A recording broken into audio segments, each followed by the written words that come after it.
இப்போ வந்து முக்கியமா என்ன விஷயம்னா மேம், பெண்கள் எல்லாருமே வந்து ஒரே ஒரு கோரிக்கையை தான் முன்வைக்கிறாங்க. எங்களுக்கு பாதுகாப்பு வேணும் அப்படின்னு தான் சொல்லி கோரிக்கை வைக்கிறாங்க. மற்றபடி இப்போ திமுக வந்து 1000 ரூபாய் கொடுக்குறாங்க, அது 1,30,00,000 பெண்களுக்கு கொடுக்குறாங்க. அதிமுக வந்தா 2000 ரூபாய் தரோன்னு சொல்லியிருக்காங்க. ரெண்டு ஆட்சியுமே பெண்கள் பார்த்துருக்காங்க அப்படின்னும் போது பாதுகாப்புன்றது எந்த ஆட்சியில கிடைக்கும்னு பெண்கள் நம்புறாங்க?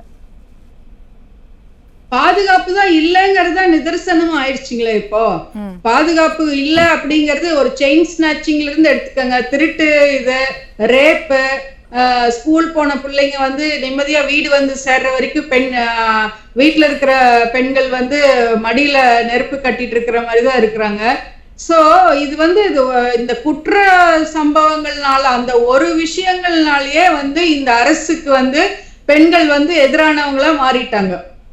ஏன்னா அந்த அளவுக்கு, ஏன்னா இதை வந்து ஒவ்வொரு பெண்ணும் வந்து தன்னைத்தானே பாதுகாத்துக்கவும் முடியாது. ஏன்னா அது ஒரு ஒரு ஸ்டேஜுக்கு மேல போயிடுச்சு.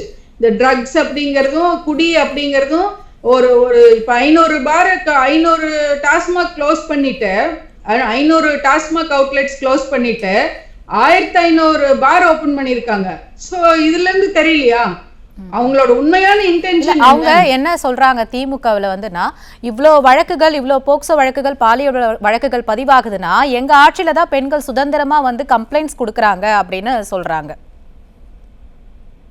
இல்ல அப்படியெல்லாம் இல்லைங்க. அது ஒரு ஏதோ 1% இருக்கலாம். பெண்கள் வந்து இப்ப அதிகமா படிச்சதுனால தைரியமா இருக்காங்க அப்படிங்கறதெல்லாம் ரொம்ப லிமிட்டட் இதுதான்.